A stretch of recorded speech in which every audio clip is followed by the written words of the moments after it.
கர்த்தருடைய பரிசுத்தமான நாமத்துக்கு கனமும் ஸ்தோத்திரமும் துதியும் உண்டாவதாகும்.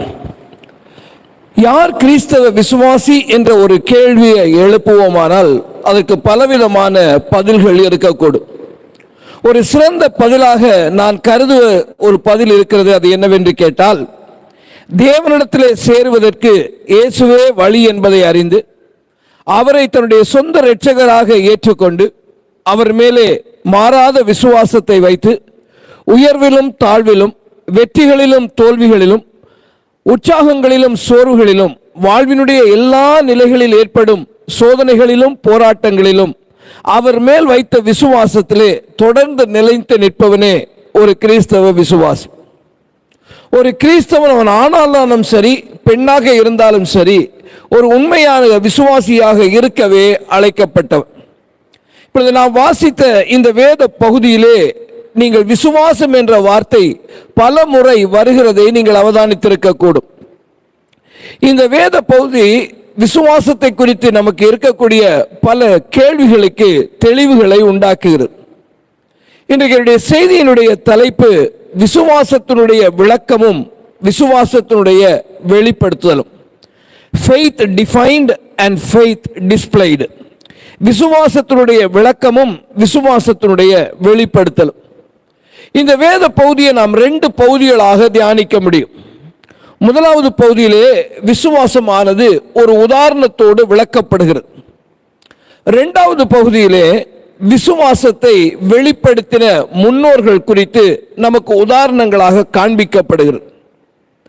முதலாவது காரியத்தை நாம் கவனிப்போமானால், முதலாவது வசனத்திலே விசுவாசமானது நம்பப்படுகிற உறுதியும் காணப்படாதவைகளின் நிச்சயமாய் இருக்கிறது.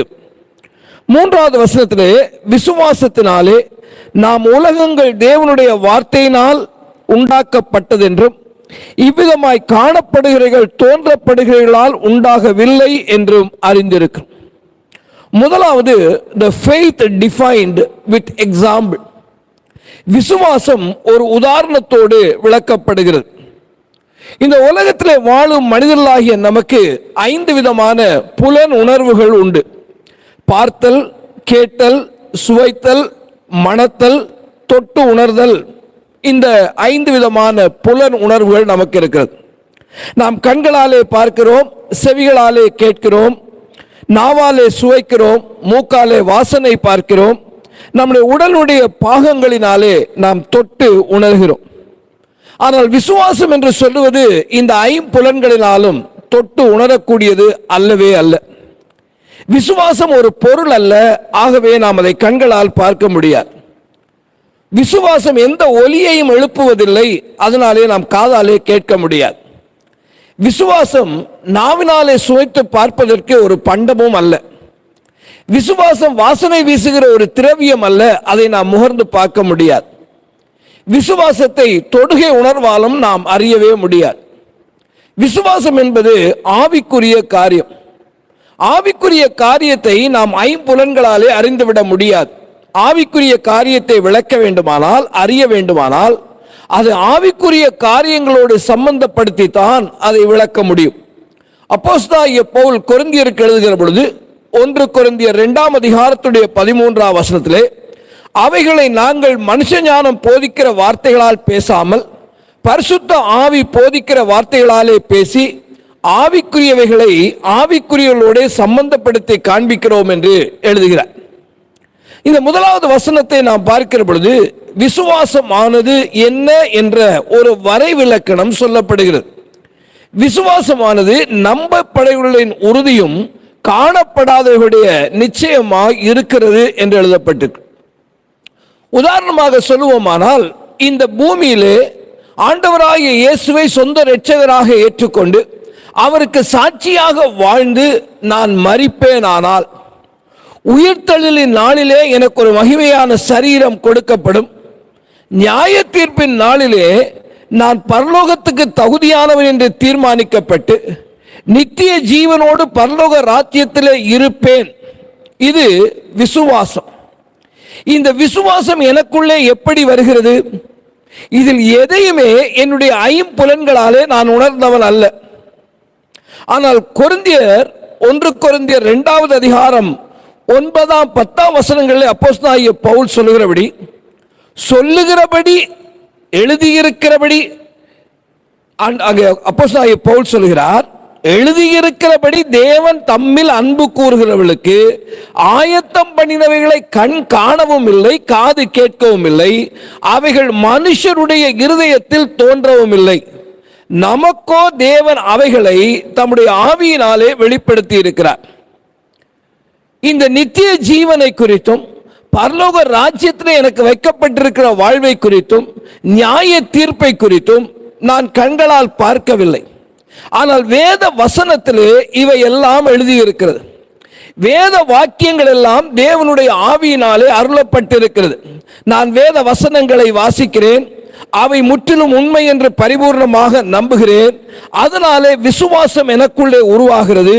நான் காணாத ஒன்றை, இன்னும் சொல்ல போனால் என்னுடைய ஐம்புலன்களாலே உணர்ந்து பார்க்காத ஒன்றை நான் உண்டு என்று நம்புகிறேன். இதுதான் விசுவாசம். அதனாலே தான் விசுவாசத்தை குறித்து சொல்லுகிற பொழுது 1வது வசனத்திலே இந்த விசுவாசம் என்றால் என்ன என்ற கேள்விக்கு விசுவாசமானது நம்பப்படவில்லை உறுதியும் காணப்படாதவர்களுடைய நிச்சயம் என்று எழுதுகிறார். 3வது வசனத்திலே இந்த நிருபக்காரன் இந்த காரியத்தை சற்று விளங்கப்படுத்தும்படியாக, இன்னும் நாம் புரிந்து கொள்ளும்படியாக ஒரு உதாரணத்தை சொல்லுகிறார். விசுவாசத்தினாலே நாம் உலகங்கள் தேவனுடைய வார்த்தையினால் உண்டாக்கப்பட்டது என்றும், இவ்விதமாய் காணப்படவில்லை தோன்றப்படவில்லால் உண்டாகவில்லை என்றும் அறிந்திருக்கு. பிரியமானவர்களே, நான் வேத புஸ்தகத்தை எடுக்கிறேன், அவருடைய முதல் பக்கத்தை திருப்புகிறேன். அதிலே ஆதியாகமம் வருகிறது. ஆதியாகமத்திலே 1ஆம் அதிகாரத்துடைய 1ஆம் வசனத்திலே ஆதியிலே தேவன் வானத்தையும் பூமியையும் சிருஷ்டித்தார் என்று எழுதப்படுகிறது. அதே போல அந்த வசனத்திலே ஆரம்பித்து ஆதியாகமத்தின் புஸ்தகம் 2ஆம் அதிகாரத்துடைய 1ஆம் வசனத்துக்கு வரும்பொழுது இவ்விதமாக வானமும் பூமியும் அவையுடைய சர்வ சேனைகளும் உண்டாக்கப்பட்டு தீர்ந்தன என்ற வரையிலே நான் வாசிக்கிறேன்.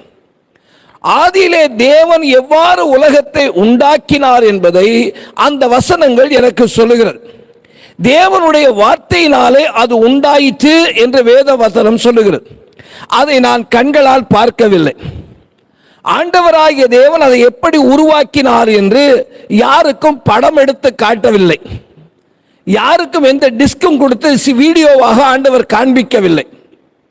இந்த வசனங்களை நான் வாசிக்கிற பொழுது இந்த வசனங்களை நான் நம்பி அதை விசுவாசிக்கிறேன். அதற்கு எதிராக ஏற்படுத்தப்படுகிற அல்லது எழுதப்படுகிற கருத்துக்களின் மேலே நான் கவனம் வைக்கிறதில்லை. காரணம் என்ன? இந்த வசனங்களை நான் முழுமையாக நம்பி எந்தவித சந்தேகங்களுக்கும் அப்பாலே தேவன் இந்த உலகத்தை உண்டாக்கினார் என்பதை நான் விசுவாசிக்கிறேன். கிறிஸ்தவ வாழ்க்கைக்கு அடிப்படையானது விசுவாசம். கணிதம் படித்தவர்களுக்கு தெரியும், கணிதத்திலே ஒரு வார்த்தை இருக்கிறது. அந்த வார்த்தை அக்சியம் என்று சொல்லுவார்கள்.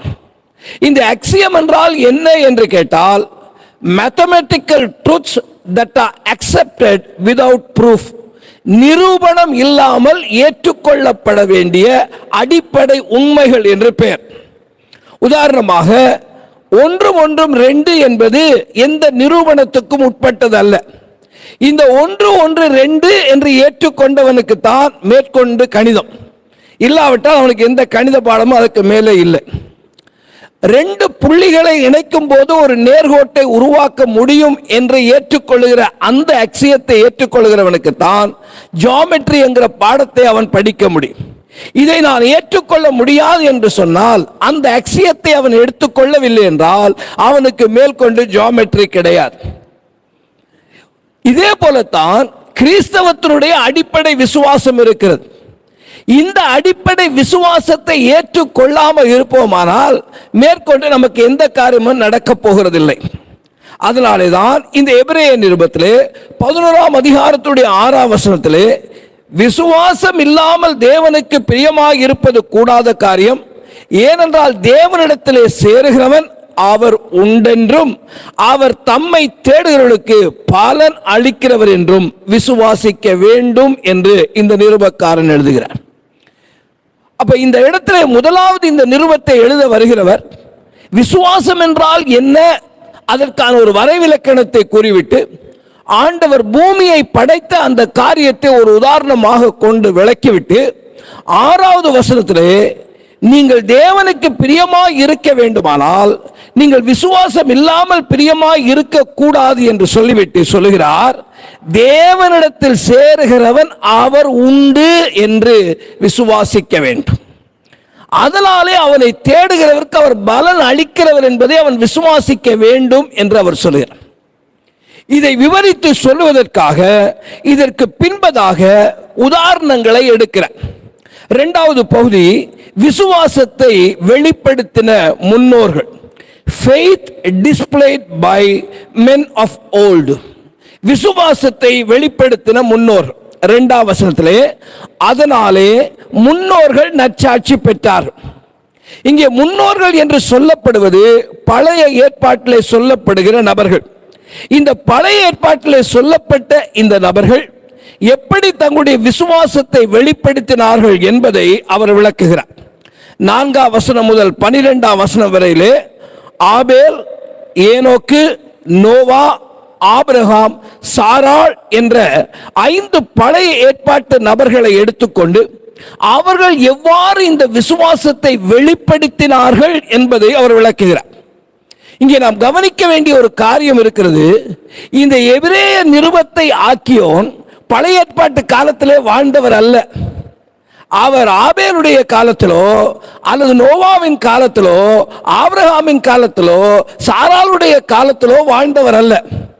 அவர் தன்னுடைய காலத்திலே வேதத்தை வாசித்ததனாலே இவை எல்லாம் ஏதோ ஒரு கற்பனை என்று நினையாதபடி இது வேத புஸ்தகத்திலே எழுதப்பட்ட பழைய ஏற்பாட்டு நூல்களிலே எழுதப்பட்ட இவர்களை குறித்த சம்பவங்களை உண்மையான சம்பவங்கள் என்று அவர் விசுவாசிக்கிறார். அந்த விசுவாசித்ததினாலே தான் இந்த 5 பேரை உதாரணமாக எடுத்துக்கொண்டு விசுவாசத்தை குறித்து காட்டுகிறார். 4வது வசனத்திலே ஆபேலை குறித்து பார்க்கிறோம். விசுவாசத்தினாலே ஆபேல் காயீனுடைய பலியிலும் மேன்மையான பலியை தேவனுக்கு செலுத்தினான். அதனாலே அவன் நீதிமான் என்று சாட்சி பெற்றான். அவனுடைய காணிக்கைகளை குறித்து தேவனே சாட்சி கொடுத்தார். அவன் மரித்தும் இன்னும் பேசுகிறான். இவர் எடுத்துக்கொள்கிற முதலாவது நபர் யார்? விசுவாசத்தை வெளிப்படுத்தின ஆபேல். faith displayed by Abel. பழைய ஏற்பாட்டு சம்பவங்களை இந்த எபிரேயக்காரன் ஆபேலில் இருந்து ஆரம்பிக்க வேண்டிய அவசியம் என்ன? இந்த ஆபேல் இருந்த ஆபேலுக்கு ஒரு காரணம் இருக்கிறது. காரணம் என்ன என்று கேட்டால், இந்த ஆபேலை குறித்த பெரிய செய்திகளை நாம் வேதத்திலே படிக்க முடியாது. ஆபேலை குறித்த காரியங்கள் ஒரு 10 வசனங்களுக்குள்ளே அடங்கி விடுகிறது. ஒரு பெரிய விளக்கங்களோ வியாக்கியானங்களோ அந்த சம்பவங்களை பற்றி நாம் படிக்க முடியாது. அப்படி பெரிய காரியம் அங்கே இல்லை. ஆனால் இந்த எபிரேய நிருபம் யாருக்கு எழுதப்படுகிறது? அதை எழுதப்படுகிறவர்கள் ரோம அரசாட்சியின் கீழே உபத்திரவத்தை அனுபவித்துக் கொண்டிருந்த ஜனங்கள். யூத மார்க்கத்தாராலும் அவர்கள் துயரத்தை அனுபவிக்கிறார்கள். ரோம ஆட்சியாளர்களாலும் அவர்கள் துயரத்தை அனுபவிக்கிறார்கள். இந்த உபத்திரவத்தின் வேளையிலே விசுவாசத்தை விட்டுவிடலாமா என்று நினைத்துக் கொண்டிருக்கிறவர்களுக்கு தான் இரத்த சாட்சியாக மரித்த ஆபேலை முதலாவது நபராக கொண்டு இங்கே அவர் எழுதுகிறார். ஆபேல் காயீனுடைய பலியிலும் மேன்மையான பலியை தேவனுக்கு செலுத்தினான் என்று எழுதப்படுகிறது. இந்த ஆபேல் காயீனாலே கொல்லப்படுகிறான், இது நமக்கு தெரியும். ஆனால் இந்த கொல்லப்பட்டதோடு கூட ஆபேலுடைய காரியம் முடிந்து விட்டதா என்றால் இல்லை. அவருடைய விசுவாசத்தின் நிமித்தமாக அவன் இன்னும் பேசப்படுகிறவனாக இருக்கிறான். காரணம் என்ன? இதற்கான ஆபேல் காயீனுடைய பலியிலும் மேன்மையான பலியை தேவனுக்கு செலுத்தினான் என்று நாம் படிக்கிறோம். இந்த பலி மேன்மையான பலியாக இருந்ததற்கு காரணம் என்ன? பலவிதமான காரணங்கள் ஊகங்களாக சொல்லப்படுகிறது. ஆபேல் செலுத்தின பலி உயிர் உள்ளது, காயின் செலுத்தின பலியிலே உயிர் அற்றது. காயின் செலுத்தியது பலம் உள்ளது, பலம் அற்றது. இப்படி பல காரியங்கள். ஆபேல் கொடுத்தது பலி பலம் உள்ளது, அப்படிப்பட்ட காரியங்களை சொல்லுகிறார். ஆனால் ஆதியாகமத்தின் புஸ்தகம் இது எந்த விளக்கத்தையுமே கொடுக்கவில்லை. ஆதியாகமம் சொல்லுகிறது என்ன? ஆதியாகமத்தின் புஸ்தகம் 4ஆம் அதிகாரம் 4, 5 வசனங்களிலே, மேலும் தன் மந்தையின் தலையீற்றுகளிலும் அவைகளில் கொழுமையானவர்கள் சிலவற்றை கொண்டு வந்தான். ஆபேலையும் அவன் காணிக்கையும் கர்த்தர் அங்கீகரித்தார், காயீனையும் அவன் காணிக்கைகளும் அவர் அங்கீகரிக்கவில்லை. அப்ப தேவனுடைய அங்கீகரித்த கர்த்தர் அந்த காணிக்கைகளை அங்கீகரித்ததும் அங்கீகரிக்காததும் எதன் அடிப்படையிலே இருந்தது? நீங்கள் ஆதியாகமத்தின் புஸ்தகம் 4ஆம் அதிகாரத்துடைய 7ஆம் வசனத்திலே ஆண்டவர் பேசுகிற ஒரு வார்த்தை இருக்கிறது. நீ நன்மை செய்தால் மேன்மை இல்லையோ? இது தமிழில் இருக்கு. ஆங்கில மொழிபெயர்ப்பை பார்ப்பீர்களானால், if thou doest well shall thou not be accepted என்று இருக்கும். நீ ஏற்றுக்கொள்ளப்பட வேண்டுமானால் இன்னதை செய்திருக்க வேண்டும் என்று தேவன் சொல்லுகிறார். அப்ப அவருடைய அர்த்தம் என்ன? இந்த கேள்வியின் மூலமாக நாம் அறிவது என்ன? தான் எந்த விதமான காணிக்கையை அங்கீகரிப்பேன் என்பதை தேவன் ஆபேலுக்கும் காயீனுக்கும் முன்னமே தெரிவித்திருக்கிறார். விசுவாசத்துடைய முதலாவது அம்சம் என்ன? கர்த்தருடைய சொல்லுக்கு கீழ்ப்படிவது. வேதாகமம் நமக்கு கற்பிக்கிற விசுவாசம் என்று சொல்லுவது ஒரு மனிதனுடைய கற்பனையிலே தோன்றினது அல்ல, ஒரு மனிதனுடைய சிந்தனையிலே உருவானது அல்ல. அது கர்த்தருடைய வார்த்தையின் அடிப்படையிலே உண்டு. Biblical faith never made on man-made ideas or an verge speculation of man. It rests on the revealed word of God. விசுவாசம் என்பது தேவனுடைய வெளிப்படுத்தின அந்த வசனத்தின் அடிப்படையினால. ஆபேல் விசுவாசத்தினாலே கர்த்தர் சொன்ன வார்த்தைக்கு கீழ்ப்படிந்து அவர் ஏற்றுக்கொள்ளத்தக்க, அவர் அங்கீகரிக்கிற பலியை செலுத்துகிறார். காயினோ தேவனுடைய வார்த்தைக்கு கீழ்ப்படியவில்லை. தனக்கு சரி என்று தோன்றினதை செய்துவிட்டு தேவன் அதை அங்கீகரிக்க வேண்டும் என்று எதிர்பார்க்கிறார். விசுவாசத்தினாலே அந்த ஆபேல் என்ன செய்கிறான்? விசுவாசத்தினாலே ஆபேல் கர்த்தருடைய வார்த்தைக்கு கீழ்ப்படிந்து அவருக்கு பிரியமான காரியத்தை அவன் செய்கிறான். காயீன் அவருக்கு கீழ்ப்படியாமல் தேவனுக்கு பிரியமாக இருக்காத ஒரு காரியத்தை அவன் செய்கிறான். அதனாலே தான் நீ நன்மை செய்தால் என்று தேவன் காயீனுடைய கேட்டதுடைய அர்த்தம், நான் சொன்னபடி என்னுடைய அங்கீகாரத்துக்கு ஏற்றபடி நீ செய்திருந்தால் உனக்கு மேன்மை இல்லையோ? ஆபேல் தேவனாலே அங்கீகரிக்கப்படுகிறான். தேவன் சொன்னதை செய்யும் கீழ்ப்படுகிற விசுவாசம் அவனுக்கு இருந்ததனாலே அவன் தேவனாலே அங்கீகரிக்கப்படுகிறான். அதனாலே அவன் மரித்தும் இன்னும் பேசுகிறான் என்று எழுதப்படுகிறது. நமக்கு முதலாவது பாடமாக வைக்கப்படுகிறது ஆபேலுடைய விசுவாசம். ஆபேலுடைய விசுவாசம் எதன் அடிப்படையில் இருந்தது? தேவன் சொன்னதற்கு கீழ்ப்படுகிற விசுவாசம் உள்ளவனாக அவன் இருக்கிறான். இதுதான் ஆபேல் வெளிப்படுத்தின விசுவாசம். இரண்டாவது உதாரணத்தை 5ஆம் வசனத்திலே வாசிக்கிறோம். விசுவாசத்தினாலே ஏனோக்கு மரணத்தை காணாதபடிக்கு எடுத்துக்கொள்ளப்பட்டான். தேவன் அவனை எடுத்துக்கொண்டபடியினாலே அவன் காணப்படாமல் போனான். அவன் தேவனுக்கு பிரியமானவன் என்று அவன் எடுத்துக்கொள்ளப்படுவதற்கு முன்னமே சாட்சி பெறுகிறான். எபிரேய கிருபைக்காரன் தனது அடுத்த உதாரணமாக எடுத்துக்கொள்வது ஏனோக்கு. Faith displayed by Enoch. விசுவாசத்தை வெளிப்படுத்தின ஏனோக்கு. இந்த ஏனோக்கை குறித்து கூட நீங்கள் வேத புஸ்தகத்திலே அதிகமான காரியங்களை வாசிக்க முடியாது. ஆதியாகமத்தின் புஸ்தகத்தில் வருகிற பொழுது ஒரு 4 வசனங்களுக்குள்ளே அது வருகிறது. ஆதியாகமம் 5ஆம் அதிகாரம் 21 24 வரையிலே ஏனோக்கு 65 வயதானபோது மெத்துசாலாவை பெற்றான். ஏனோக்கு மெத்துசாலாவை பெற்ற பின்பு 300 வருஷம் தேவனோட சஞ்சரித்துக் கொண்டிருந்து குமாரரை குமாரத்திகளையும் பெற்றான். ஏனோக்குடைய நாளெல்லாம் 365 வருஷம். ஏனோக்கு தேவனோட சஞ்சரித்துக் கொண்டிருக்கையில் காணப்படாமல் போனான். தேவன் அவனை எடுத்துக்கொண்டார். இந்த ஏனோக்கு வாழ்ந்த காலம் ஆதாமுக்கிலிருந்து 7வது தலைமுறை என்பதை நாம் யூதாவுடைய நிருபத்திலே வாசிக்கிறோம். யூதா 1ஆம் அதிகாரத்துடைய 14ஆம் வசனத்திலே ஆதாமுக்கு 7ஆம் தலைமுறையான ஏனோக்கும் இவைகளை குறித்து பேசி இருக்கிறான் என்று அவர் எழுதுகிறார். நோவாவின் நாட்களில் உள்ள அந்த பெரு வெள்ளத்துக்கு முன்பாக வாழ்ந்த ஒரு மனிதன் தான் இந்த ஏனோக்.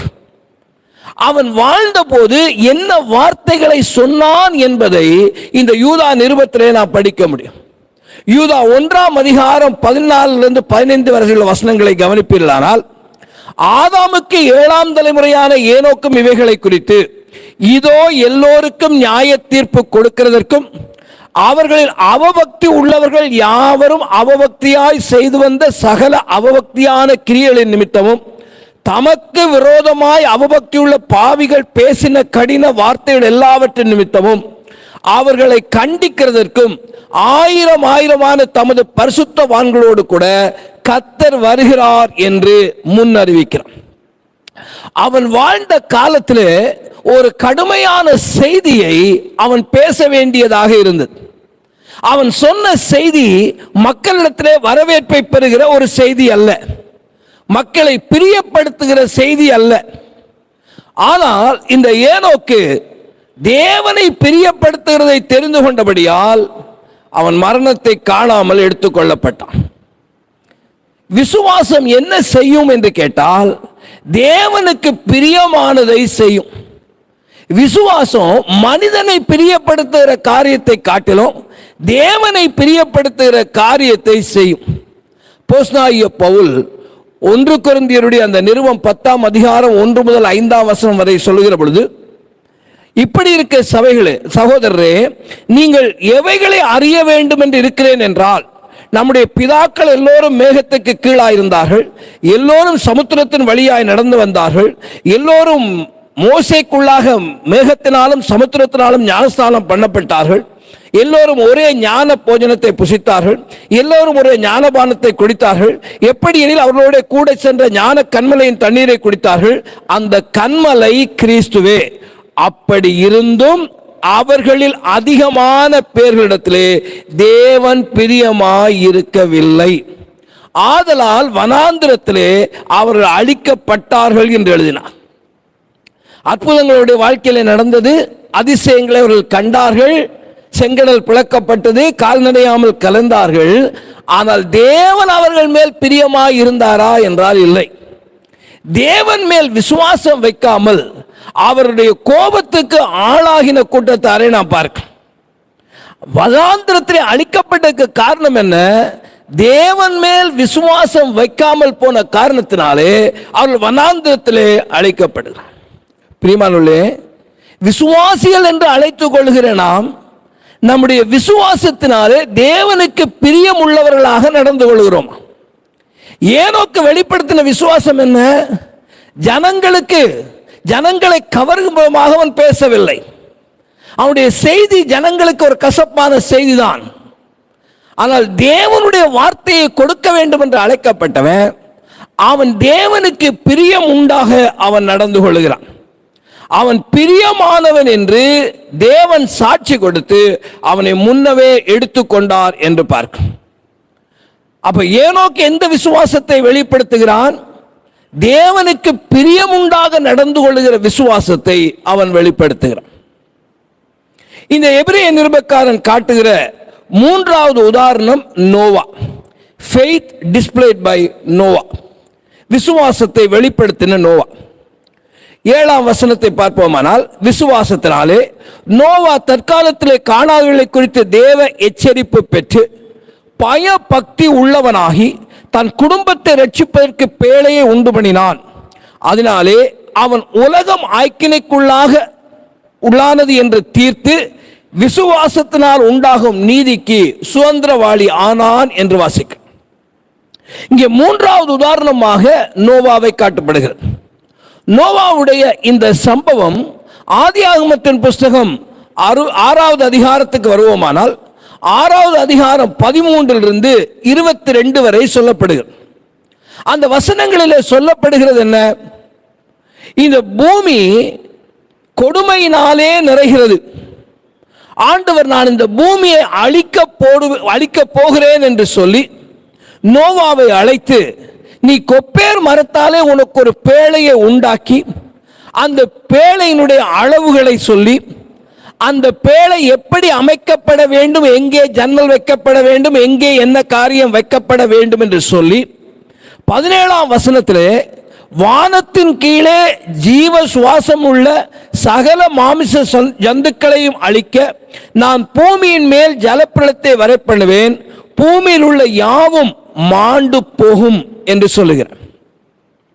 இந்த வார்த்தைகளை சொல்லி அவன் என்ன என்ன செய்ய வேண்டும் என்று தேவன் சொன்னார். அந்த வசனங்களை போதிக்கிற பொழுது ஆண்டவர் சொல்லுகிறார், நான் ஜல பிரளயத்தை வரப்பண்ணி இந்த பூமியை அழிக்க போகிறேன். பிரியமானவர்களே, இந்த நோவா ஜல பிரளயத்தை பார்த்தவன் அல்ல. இன்னும் சொல்ல போனா அவனுடைய காலத்தில் அவன் மலையை கூட பார்த்தவன் அல்ல. அவன் ஜல பிரளயத்தை பார்த்தவன் அல்ல. இந்த ஜலப்பிரளயம் என்ன செய்யும்னு அவனுக்கு தெரியாது. இன்னைக்காவது நமக்கு தெரியும். சுனாமின்னா என்னன்னா நமக்கு தெரியும், நம்ம அனுபவப்பட்டிருக்கோம். புயல் என்ன என்னன்னு நமக்கு தெரியும்.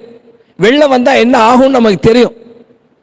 அன்றைக்கு நோவாவுக்கு சொன்ன பொழுது அவன் எந்த ஜலப்பிரளயத்தையும் பார்க்கவில்லை. அவன் எப்படி இருக்கும் ஜலப்பிரளயம் என்று தெரியாது. ஆனால் தேவன் சொன்னபடி செய்வதுதான் தான் தேவன் மேல் வைத்த விசுவாசத்துடைய வெளிப்பாடு என்பதை அவன் அறிந்திருந்தான். தேவன் அவனுக்கு கொடுத்தது என்ன என்று கேட்டால் ஒரு எச்சரிப்பு. அந்த வசனத்தை பாருங்க.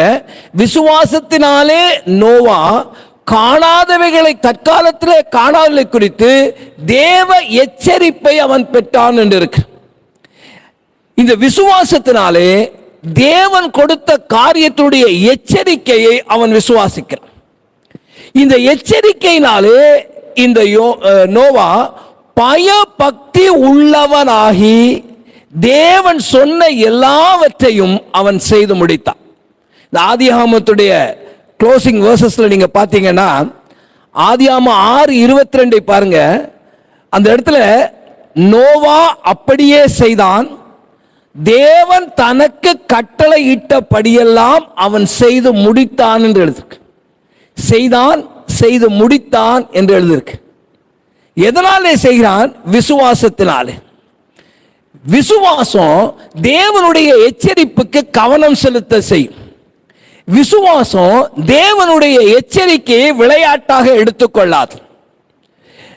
அவன் எச்சரிக்கையை கேட்டு பயபக்தியோடு நடந்து கொண்டதுடைய பலன் என்ன? தேவன் என்ன செய்ய வேண்டும் என்று கட்டளையிட்டாரோ அவன் விசுவாசத்தினாலே அதை செய்து முடித்ததுடைய பலன் என்ன? விசுவாசத்தினால் உண்டாகிற நீதிக்கு அவன் சுதந்திரவாளியாக மாறுகிறான். இதுதான் நோவா வெளிப்படுத்தின விசுவாசம். நோவா விசுவாசத்தினாலே தேவனுடைய எச்சரிப்புக்கு அவன் செவி கொடுத்தான். இன்னைக்கு தேவனுடைய எச்சரிப்பு, எத்தனையோ எச்சரிப்புகளை தேவன் வேத புஸ்தகத்திலே நமக்கு சொல்லி இருக்கிறார். விசுவாசிகள் என்று அழைத்துக் கொள்கிற நாம் அந்த எச்சரிப்புகளுக்கு எவ்வளவு தூரம் செவி கொடுக்கிறோம்? எவ்வளவு தூரம் அந்த இன்னைக்கு ஆசீர்வாதத்துக்கு செவி கொடுக்க ஏராளம் பேர் இருக்காங்க. ஆனா எச்சரிப்புக்கு செவி கொடுக்கிற விசுவாசி யார்? நோவா தேவனுடைய எச்சரிப்பை பெற்றான், அந்த எச்சரிப்புக்கு அவன் செவி கொடுத்தான் என்று பார்க்க. நான்காவதாக சொல்லப்படுகிற நபர் ஆபிரகாம். அந்த 8-10 வரை உள்ள வசனங்களிலே விசுவாசத்தினாலே ஆபிரகாம் தான் சுதந்திரமாய் பெறப்போகிற இடத்துக்கு போகும்படி அழைக்கப்பட்ட பொழுது கீழ்ப்படிந்து தான் போகும் இடம் இன்னதென்று அறியாமல் புறப்பட்டு போனான். விசுவாசத்தினாலே அவன் வாக்குத்தத்தம் பண்ணப்பட்ட தேசத்திலே பரதேசியை போல சந்தித்து வாக்குத்தத்துக்கு உடன் சொந்தராகிய ஈசாக்கோடும் யாக்கோபோடும் கூடாரங்களிலே குடியிருந்தான். ஏனெனில் தேவன் தாமே கட்டி உண்டாக்கின அஸ்திபாரங்கள் உள்ள நகரத்திற்கு அவன் காத்திருந்தான். Faith displayed by Abraham. இந்த விசுவாசத்தை ஆபிரகாம் வெளிப்படுத்துகிறார். தேவன் மேல் வைத்த விசுவாசத்துக்கு அடுத்த உதாரணமாக எடுத்துக்கொண்ட ஆபிரகாம், நாம் வாசித்த இந்த 8 முதல் 10 வரையிலே சொல்லப்பட்ட சம்பவங்கள் ஆதியாகமத்தின் புஸ்தகம் 12ஆம் அதிகாரம் முதல் 25ஆம் அதிகாரம் வரை உள்ள சம்பவங்களுடைய சுருக்கம். அப்போஸ்தலனாகிய பவுல் ஆபிரகாமுடைய விசுவாசத்தை குறித்து எழுதின பொழுது தம்முடைய பிரதான எடுத்துக்காட்டாக ஆபிரகாமை தான் எடுத்துக்கொள்கிறார். நீங்கள் ரோமருடைய நிருபம் 4ஆம் அதிகாரத்துக்கு வருவீர்களானால் ரோமர் 4ஆம் அதிகாரம் 1 முதல் 3 வரை உள்ள வசனத்தின்படி, அப்படியானால் நம்முடைய தகப்பனாகிய ஆபிரகாம் மாம்சத்தின்படி என்னத்தை கண்டடைந்தான் என்று சொல்லுவோம்? ஆபிரகாம் கிரியைகளினாலே நீதிமான் ஆக்கப்பட்டான் ஆகில் மேன்மை பாராட்ட அவனுக்கு ஏதும் உண்டு. ஆகிலும் தேவனுக்கு முன்பாக மேன்மை பாராட்ட ஏதுவில்லை. வேத வாக்கியம் என்ன சொல்லுகிறது? ஆபிரகாம் தேவனை விசுவாசித்தான், அது அவனுக்கு நீதியாக எண்ணப்பட்டது என்று சொல்லுகிறது. அதே 4ஆம் அதிகாரம் ரோமருடைய 11வது வசனத்துடைய 2ஆம் பகுதியிலே, விசுவாசிக்கிற யாவருக்கும் நீதி எண்ணப்படும் பொருட்டாக அவர்களுக்கு அவன் தகப்பனாய் இருக்கும்படி என்று சொல்லுகிறான். கலாத்தியருக்கு எழுதுகிற பொழுது கலாத்தியர் 3ஆம் அதிகாரத்துடைய 6ஆம் வசனத்திலே, அப்படியே ஆபிரகாம் தேவனை விசுவாசித்தான், அது அவனுக்கு நீதியாக எண்ணப்பட்டது என்று எழுது. இந்த விசுவாசிகளுடைய தகப்பனாக இந்த ஆபிரகாம் காண்பிக்கப்படுகிறார். இந்த எபிரேய வசனங்களிலே, நான் வாசித்த இந்த எபிரேய நிருபத்தினுடைய வசனங்களிலே, இந்த ஆபிரகாமுடைய விசுவாசத்துடைய 3 காரியங்கள் சொல்லப்படுகிறது. 8வது வசனத்திலே, விசுவாசத்தினாலே ஆபிரகாம் கர்த்தர் தான் சுதந்திரமாய் பிறப்போட இடத்துக்கு அழைக்கப்பட்ட பொழுது கீழ்ப்படிந்து, கர்த்தர் தனக்கு எந்த இடத்தை தரப்போறான் என்று தெரியாதபடி அவன் போகிறான் என்று பார்க்கும். ஆபிரகாம் தேவன் தனக்கு கொடுக்க போகிற இடம் எப்படிப்பட்டது என்று அவன் கண்களாலே காணவில்லை. தேவன் போகும்படி சொல்கிறார், அந்த வார்த்தைக்கு அவன் கீழ்ப்படுகிறான். இப்ப எபிரேயர் நிருபம் 11:1 என்ன சொல்லப்படுகிறது? காணப்படாதவர்களுடைய நிச்சயம்தான் விசுவாசம். அவன் கண்ணாலே காணவில்லை, இப்படி ஒரு இடம் இருக்கிறதா என்று கூட அவனுக்கு தெரியாது. அவனுக்கு எந்த ப்ளூ பிரிண்டையும் தேவன் காணவில்லை, அவனுக்கு எந்த தரிசனத்தையும் கொடுக்கவில்லை. அவனுக்கு சொல்லுகிறார், நான் காண்பிக்கிற இடத்துக்கு நீ புறப்பட்டு போ என்று சொல்லுகிறார். இப்பொழுது விசுவாசத்தினாலே அவன் தேவன் சொன்னது உண்மை என்று அவன் விசுவாசித்து, அவன் தேவன் சொன்னதற்கு அவன் கீழ்ப்படுகிறான். ஆதியாகமம் 12ஆம் அதிகாரம் 1 முதல் 4 வரை உள்ள வசனத்திலே, கர்த்தர் ஆபிரகாமை நோக்கி, நீ உன் தேசத்தையும் உன் இனத்தையும் உன் தகப்பனுடைய வீட்டை விட்டு புறப்பட்டு நான் உனக்கு காண்பிக்கும் தேசத்துக்கு போ. நான் உன்னை பெரிய ஜாதியாக்கி உன்னை ஆசீர்வதித்து உன்னை பெருமைப்படுத்துவேன். நீ ஆசீர்வாதமாய் இருப்பாய். உன்னை ஆசீர்வதிக்குள்ளே ஆசீர்வதிப்பேன், உன்னை சபிக்கிறவர்களை சபிப்பேன். பூமியில் உள்ள வம்சங்கள் எல்லாம் உனக்குள் ஆசீர்வதிக்கப்படும் என்றார். கர்த்தர் ஆபிரகாமுக்கு சொன்னபடியே அவன் புறப்பட்டு போனான். லோத்தும் அவனோட கூட புறப்பட்டு போனான். ஆபிரகாம் ஆரானை விட்டு புறப்பட்ட போது 75 வயது உள்ளவனாக இருந்தான். இந்த 75 வயசு உள்ளவனாக இருக்கிறவன் எவ்வளவு அனுபவஸ்தனா இருந்திருக்கணும். என் அனுபவத்தை நான் எவ்வளத்தை பார்த்திருப்பேன். இப்படி எல்லாம் ஒன்றும் நடந்தது இல்லை என்று அவன் சொல்லவில்லை. இன்னைக்கு பலர் தங்களுடைய வயது நிமித்தமாக அனுபவத்தை குறித்து பேசுவாங்க. எங்க வயசுக்கு நாங்க எத்தனையோ பார்த்திருக்கோம், எங்க வயசுக்கு நாங்க இதெல்லாம் பார்த்திருக்கோம் பேசுவார். இங்க ஆபிரகாம் அழைக்கப்பட்ட பொழுது 75 வயதான பொழுது தேவன் சொன்னார் என்ற ஒரே காரணத்துக்காக அவன் புறப்பட்டு போனானே தவிர அவனுக்கு எந்த ப்ளூ பிரிண்டும் கொடுக்கப்படவில்லை. பாருங்க, ஸ்தேவான் கல்லெறிந்து கொல்லப்படுவதற்கு முன்பாக அவன் பேசின பொழுது, நீங்கள் அப்போஸ்தலர் நடவடிக்கைகளின் புஸ்தகத்திலே அப்போஸ்தலர் நடவடிக்கைகள் 7ஆம் அதிகாரத்துடைய 5ஆம் வசனத்தை பார்க்கிற பொழுது அவன் சொல்கிறான், இந்த ஸ்தேவான் சொல்கிறார், இதிலே ஒரு அடி நிலத்தை ஆகிலும் ஆபிரகாமுடைய காணியாட்சிக்கு கொடுக்காதிருக்கையில், ஒரு அடி நிலமாகுது இந்த ஆபிரகாமுடைய கையாட்சிக்கு கொடுக்காமல் இருக்கையில், அவனுக்கு பிள்ளை இல்லாமல் இருக்கும் போது உனக்கு பின்வரும் உன் சந்ததிக்கு சுதந்திரமாய் தருவேன் என்று தேவன் சொன்ன வார்த்தையை மாத்திரம் அவன் நம்பினான். அந்த ஆபிரகாமுடைய விசுவாசத்துடைய முதலாவது காரியம் என்ன? தேவனுடைய அழைப்புக்கு கீழ்ப்படிவது. obeying God's call. ஆண்டவர் அழைக்கிறார், புறப்பட்டு போ. அவன் அந்த அழைப்புக்கு கீழ்ப்படுகிறான். இரண்டாவது 9ஆம் வசனத்திலே, விசுவாசத்தினாலே அவன் வாக்கு பண்ண தேசத்திலே பரதேசியை போல சஞ்சரித்து அந்த வாக்குத்தத்தத்துக்கு உடன் சொந்தராகிய ஈசாக்கோடும் யாக்கோபோடும் கூடாரங்களிலே குடியிருக்கிறான்.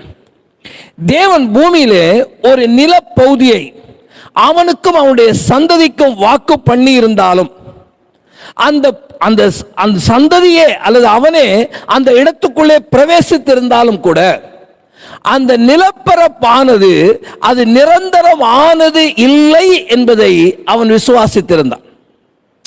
தன்னுடைய கண்களால் காணாத தேசத்தை தேவன் வாக்கு பண்ணின பொழுது அவன் கிளம்பி போய் அந்த தேசத்திலே அவன் வாசம் பண்ணுகிறான். ஆனால் அதே போல தான் கண்களால் காணாத பரம தேசம் ஒன்று உண்டு என்பதையும் அவன் விசுவாசிக்கிறான். அதனாலே தான் வாக்கு பண்ணப்பட்ட தேசத்திலே ஒரு பரதேசியை போல வாழுகிறான். தேவன் வாக்கு பண்ண தேசத்துக்குள்ள போயிட்டான் உண்மைதான். ஆனா அந்த தேசத்திலே கூட அவன் எப்படி வாழுகிறான்னு கேட்டா பரதேசியா வாழ்றான். ஏன் பரதேசியாக அவன் வாழுகிறான்னு கேட்டா, தேவன் வைத்திருக்கிற இந்த தேசம் அல்ல என்னுடைய நிரந்தர தேசம். ஆதியாகமம் 17ஆம் அதிகாரத்துடைய 8ஆம் வசனத்திலே, நீ பரதேசியாய் தங்கி வருகிற கானான் தேசம் முழுவதையும் உனக்கும் உனக்கு பின்வரும் உன் சந்ததிக்கும் நித்திய சுதந்திரமாக கொடுத்து நான் அவர்களுக்கு தேவனாய் இருப்பேன் என்று சொன்னார். நீங்கள் வாசிப்பீர்களானால் ஆதியாகமம் 23:4 ஆபிரகாமே அந்த ஏத்தின் புத்திரனிடத்திலே சொல்கிறார், நான் உங்களிடத்திலே அந்நியனோ பரதேசியுமாய் இருக்கிறேன். பிரியமானவர்களே, இந்த ஆபிரகாமுடைய விசுவாசம் இரண்டாவது என்ன செய்ய தெரியுமா? நித்தியத்தின் மேலே கவனம் வைக்கும். Faith focuses on eternity. விசுவாசம் இந்த பூமிக்குரியது அல்ல, அது நித்தியத்துக்குரிய காரியத்திலே கவனம் வைக்கும். மூன்றாவது இந்த ஆபிரகாமுடைய விசுவாசத்திலே நாம் பார்க்கிறது என்ன? 10ஆம் வசனத்திலே, ஏனில் தேவன் தாமே கட்டி உண்டாக்கின அஸ்திவாரம் உள்ள நகரங்களுக்காக அவன் காத்திருந்தான். விசுவாசம் தேவன் ஒரு காரியத்தை தரும் வரையிலே காத்திருக்க செய்யும். நீங்கள் எபிரேயத்தின் நிருபத்திலே 6ஆம் அதிகாரம் 13-15 வரைக்கும் வாசிப்பீர்களானால், ஆபிரகாமுக்கு தேவன் வாக்குத்தத்தம் பண்ணின பொழுது ஆணையிடும்படி தம்மிலும் பெரியவர் ஒருவரும் இல்லாதபடினாலே தமது பேரில் தானே ஆணையிட்டு நிச்சயமாக உன்னை ஆசீர்வதிக்கவே ஆசீர்வதித்து உன்னை பெரியவே பெருக பண்ணுவேன் என்றார். அந்தப்படியே அவன் பொறுமையாய் காத்திருந்து வாக்குத்தத்தம் பண்ணதை பெற்றான் என்று வாசிக்கும். ரோமருக்கு அப்போஸ்தலனாகிய பவுல் எழுதும்போது சொல்கிறார், ரோமர் 8ஆம் அதிகாரம் 24-25 வசனத்திலே, அந்த நம்பிக்கையினாலே நாம் ரட்சிக்கப்பட்டிருக்கிறோம். காணப்படுகிறதை நம்புகிறது நம்பிக்கை அல்ல, ஒருவன் தான் காண்கிறதை நம்ப வேண்டியது என்ன? நாம் காணாததை நம்பினோமானால் அது வருகிறதற்கு பொறுமையோடு காத்திருக்கும். விசுவாசம் என்ன செய்யும் தெரியுமா? பொறுமையோடு காத்திருக்க செய்யும். Faith will wait patiently. Abraham 3 விதமான விசுவாசங்களை வெளிப்படுத்துகிறார். விசுவாசத்தினாலே தேவனுடைய அழைப்புக்கு கீழ்ப்படுகிறார், விசுவாசத்தினாலே நித்தியத்தின் மேலே கவனம் வைக்கிறார், விசுவாசத்தினாலே தேவன் தரும் வரையிலே பொறுமையோடு அவர் காத்திருக்கிறார். இதுதான் ஆபிரகாம் வெளிப்படுத்தின விசுவாசம். கடைசியாக 5வதாக இதற்கு உதாரணமாக எடுத்துக்கொள்ளுகிறது ஒரு பெண்ணை எடுத்துக்கொள்கிறார். சாராளை குறித்து நாம் பார்க்க, விசுவாசத்தை வெளிப்படுத்தின சாராள், faith displayed by Sarah. 11ஆம் வசனத்தை பார். விசுவாசத்தினாலே சாராளும் வாக்குத்தத்தம் பண்ணினவர் உண்மை உள்ளவர் என்று எண்ணி கற்பம் தரிக்க பலனடைந்து வயது சென்றவளாயிருந்தும் பிள்ளை பெற்றாள். ஆனபடியால் சரீரம் செத்தவன் என்று எண்ணத்தகும் ஒருவனாலே வானத்துள்ள பெருக்கமான நட்சத்திரங்களைப் போலவும் கடற்கரையில் உள்ள எண்ணிறந்த மணலைப் போலவும் மிகுந்த ஜனங்கள் பிறந்தார்கள் என்று வாசிக்கும். கடைசியாக 5வதாக சொல்லப்படுகிற சாராளை குறித்து பார்க்கிற பொழுது, ஆபிரகாமும் சாராளும் பிள்ளை பெறுகிற அந்த வயதை கடந்தவர்களாக இருந்தார்கள். ஆதியாகமம் 18:11 பாருங்க. ஆபிரகாமும் சாராளும் வயது சென்று முதிர்ந்தவர்களாக இருந்தார்கள். ஸ்திரீகளுக்குள்ள வழிபாடு சாராளுக்கு நின்று போயிற்று. ஆனால் அதே ஆதியாகமம் 18ஆம் அதிகாரத்துடைய 10ஆம் வசனத்திலே தேவன் சொன்ன ஒரு காரியம் இருக்கிறது. அப்பொழுது அவர், ஒரு உற்பவ திட்ட காலத்தில் நிச்சயமாய் உன்னிடத்துக்கு திரும்ப வருவேன், அப்பொழுது உன் மனைவியாகிய சாராளுக்கு ஒரு குமாரன் இருப்பான் என்று சொல்கிறார். ஆனால் அதற்கு பின்னுள்ள வசனங்களை நம்ம என்ன வாசிக்கிறோம்? சாராள் இந்த வார்த்தைகள் மேலே முதலாவது நம்பிக்கையை அவள் வைக்கவில்லை என்று பார்க்கிறோம். அதே ஆதியாகமம் 18ஆம் அதிகாரம் 12-13 வசனங்களை பாருங்க. ஆகையால் சாராள் தன் உள்ளத்திலே நகைத்து, நான் கிழவியும் என் ஆண்டவன் முதிர்ந்த வயதுள்ள ஆன பின்பு எனக்கு இன்பம் உண்டாயிருக்குமோ என்று சொல்லுகிறார். அவருடைய இந்த அவிசுவாசத்திற்காக அவள் கடிந்து கொள்ளப்படுகிறதை நாம் பார்க்கிறோம். நீங்க 18-13 பாருங்க. கர்த்தர் சொல்கிறார் அதுக்குள்ள வசனங்களிலே, அப்பொழுது கர்த்தர் ஆபிரகாமை நோக்கி, சாராள் நகைத்து, நான் கிழவியாயிருக்கிறது பிள்ளை பெறுவது மெய்யோ என்று சொல்வான் ஏன்? அவருடைய அவிசுவாசம் தேவனாலே கடிந்து கொள்ளப்படுகிறது. கடிந்து கொள்ளப்பட்ட பின்பு முதல் என்ன வாக்குத்தத்தத்தை தேவன் கொடுத்தாரோ அதே வாக்குத்தத்தை திரும்ப அங்கே சொல்லுகிறார். நீங்கள் ஆதியாகமத்தின் புஸ்தகம் 21 அதிகாரத்துடைய 14 வசனத்தை பார்த்தால், கர்த்தரால் ஆகாத காரியம் உண்டோ? உற்பத்தி திட்ட காலத்திலே உண்டத்துக்கு திரும்ப வருவேன், அப்பொழுது சாராளுக்கு ஒரு குமாரன் இருப்பான் என்று தேவன் சொல்லுகிறார். இப்பொழுது சாராள் அதை விசுவாசிக்கிறாள். முன்பு அவள் விசுவாசிக்கவில்லை.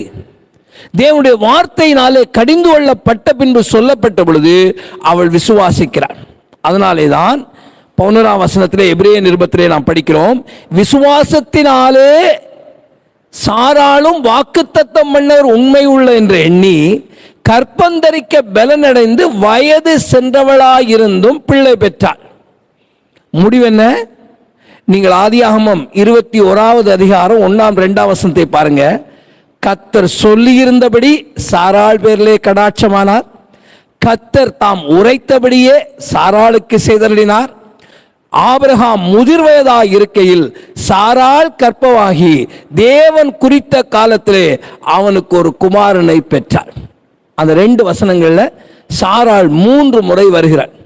சாராள் பேரிலே கர்த்தர் கடாட்சமானார், சாராளுக்கு சொன்னதை தேவன் செய்திருந்தால், சாராள் முதிர் வயதாக இருக்கும் பொழுது, ஆபிரகாம் முதிர் வயதாக இருக்கும் பொழுது அவருடைய குழந்தையை பெற்றாள் என்று சொன்னார். இதுல இன்னொரு ஆச்சரியமான செய்தி என்ன இருக்குன்னு கேட்டா, அவர்கள் பெற்ற குழந்தை ஈசாக்கு வளர்ந்துறான். அவன் இப்ப மனப்பருவத்துக்கு வருவான், திருமணமாக வேண்டிய நிலைக்கு வர்றான். அவனுக்கு திருமணத்துக்கு பெண் பார்ப்பதற்கு ஆபிரகாம் எலியாசர் என்று சொல்லுகிற தன்னுடைய வீட்டு விசாரணைக்காரரை அனுப்புகிறார். பெண் பார்க்க போன இடத்துல இப்பொழுது என்ன சொல்லுகிறார் கவனிச்சுப்பார். ஆதியாகமம் 24 அதிகாரம் 36 வசனத்திலே, என் எஜமானுடைய மனைவியாகிய சாராள் முதிர் வயதான பொழுது என் எஜமானுக்கு ஒரு குமாரனை பெற்றாள், அவர் தமக்கு உண்டான யாவையும் அவனுக்கு கொடுத்திருக்கிறார். குழந்தை பெற்ற பற்றி எப்போ பேசப்படுதுன்னா கல்யாணத்துக்கு பேசும்போது பேசப்படுது. இன்னைக்கு பேசுறோமா அப்படி? ஏன் அந்த வார்த்தை திரும்ப திரும்ப சொல்லப்படுது? அவளுடைய சரீரம் செத்தவளாக இருந்தும், நீங்கள் ஆதியாகமத்துக்கு வருவீர்களானால் ஆதியாகமம் 17 அதிகாரம் 15-16 வசனங்களை பாருங்க. பின்னும் தேவன் ஆபிரகாமை நோக்கி, உன் மனைவி சாராய் இனி சாராய் என்று அழையாதிருப்பாயாக, சாராள் என்பது அவளுக்கு பேராயிருக்கும். நான் அவளை ஆசீர்வதித்து அவளாலே உனக்கு ஒரு குமாரனையும் தருவேன், அவள் ஜாதிகளுக்கு தாயாகவும் அவளாலே ஜாதிகளின் ராஜாக்கள் உண்டாகவும் அவளை ஆசீர்வதிப்பேன் என்று சொன்னார். தேவன் சொன்னபடியே அந்த சாராளின் மூலமாக சந்ததியை உருவாக்கினார் என்று பார்க்க. சாராள் வெளிப்படுத்தின விசுவாசம் எப்படிப்பட்ட விசுவாசம்? சாராள் தன்னுடைய சரீரத்தின் மேல் நம்பிக்கை வைக்காமல் தேவனுடைய வல்லமையை அவள் விசுவாசித்தாள். The faith displayed by Sarah is a different thing. அவள் தன்னுடைய சரீரத்தின் மேல நம்பிக்கை வைக்கல. Faith focus on God's power. தன்னுடைய நம்பிக்கை தன்னுடைய சரீரத்தின் மேல, தன்னுடைய வல்லமையின் மேல் அல்ல, தேவனுடைய வல்லமையின் மேலே நம்பிக்கை வைத்ததுதான் இந்த சாராள் வெளிப்படுத்தின விசுவாசம். பிரியமானவர்களே, இந்த எபிரேய நிருபக்காரன் விசுவாசம் என்றால் என்ன என்று சொல்லிவிட்டு விசுவாசத்தை வெளிப்படுத்தின 5 நபர்களை நமக்கு எடுத்து காட்டுகிறார். இதில் நமக்கான பாடம் என்ன? இந்த காரியத்திலே நாம் இன்றைக்கு கற்றுக்கொள்ள வேண்டிய பாடம் என்ன? முதலாவது பாடம், விசுவாசிகள் என்று அழைக்கப்படுகிற நாம் விசுவாசம் என்றால் என்ன என்ற வரைவிலக்கணமான, விசுவாசமானது நம்பப்படல உறுதியும் காணப்பட நிச்சயமாய் இருக்கிறது என்ற அந்த விசுவாசத்தை கொண்டிருக்கிறோமா? வசனம் நல்லா இருக்குங்க, நல்லா பாடமாக்கக்கூடிய நல்ல மனன வசனங்க. இது எனக்கு பாடமா தெரியும் என்று இங்க கேட்கல. இந்த விசுவாசம் நமக்குள்ள இருக்குதா? இந்த வரைவிலக்கணத்தின் படியான விசுவாசமானது நம்பப்பட உறுதியும் காணப்படுவதா நிச்சயமா இருக்கிறது என்கிற விசுவாசம் இன்றைக்கு நமக்குள்ள இருக்குதா? இன்னைக்கு காணப்படுவதை தான் நம்பிட்டு இருக்கோமா, அல்லது காணப்படாதவர்களை நம்ம நம்புறதுக்கு தயாரா இருக்கிறோமா?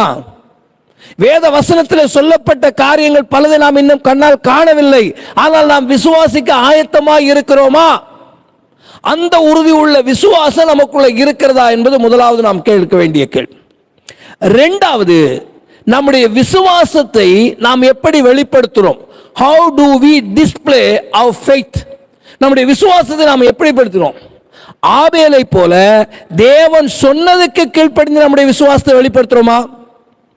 ஏனோக்கை போல கர்த்தருக்கு பிரியமுண்டாக நடந்து கொள்கிறதுனாலே நம்முடைய விசுவாசத்தை வெளிப்படுத்துறோமா?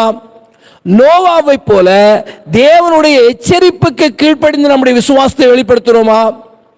ஆபிரகாமை போல தேவனுடைய அழைப்புக்கு கீழ்ப்படிந்து நித்தியத்தின் மேல் கவனம் வைத்து பொறுமையோடு காத்திருந்து நம்முடைய விசுவாசத்தை வெளிப்படுத்துறோமா? சாராளை போல தன்னுடைய சரீரத்தை நம்பாமல் தேவனுடைய வல்லமையின் மேலே விசுவாசத்தை வைத்து நம்முடைய விசுவாசத்தை வெளிப்படுத்துறோம். இல்லை நானும் விசுவாசின்னு சொல்லிட்டு இருக்கோம். எது நம்முடைய விசுவாசம்? அதனாலே தான் முன்னோர்கள் நற்சாட்சி பெற்றார்கள்.